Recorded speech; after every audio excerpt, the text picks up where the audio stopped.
I now give the floor to United Nations Watch. Thank you, Mr. President. I am the former commander of British forces in Afghanistan. I served with NATO and the United Nations, commanded troops in Northern Ireland, Bosnia and Macedonia, and participated in the Gulf War. I spent considerable time in Iraq since the 2003 invasion and worked on international terrorism for the UK Government's Joint Intelligence Committee. Mr. President, based on my knowledge and experience, I can say this.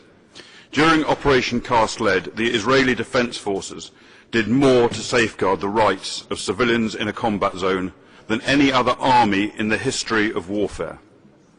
Israel did so while facing an enemy that deliberately positioned its military capability behind the human shield of the civilian population. Hamas, like Hizballa, are expert at driving the media agenda. Both will always have people ready to give interviews condemning Israeli forces for war crimes. They are adept at staging and distorting incidents. The IDF faces a challenge that we British do not have to face to the same extent. It is the automatic Pavlovian presumption by many in the international media and international human rights groups that the IDF are in the wrong, that they are abusing human rights. The truth is that the IDF took extraordinary measures to give Gaza civilians notice of targeted areas, dropping over 2 million leaflets and making over 100,000 phone calls.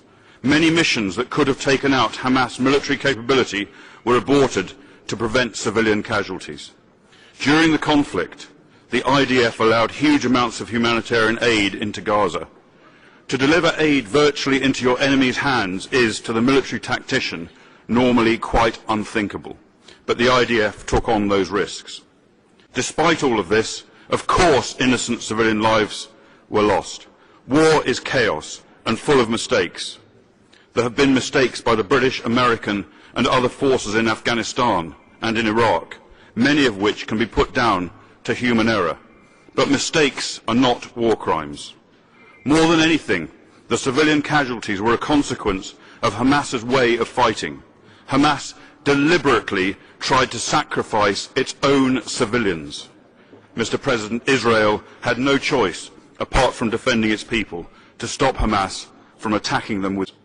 And I say this again, the IDF did more to safeguard the rights of civilians in a combat zone than any other army in the history of warfare. Thank you, Mr. President. Thank you.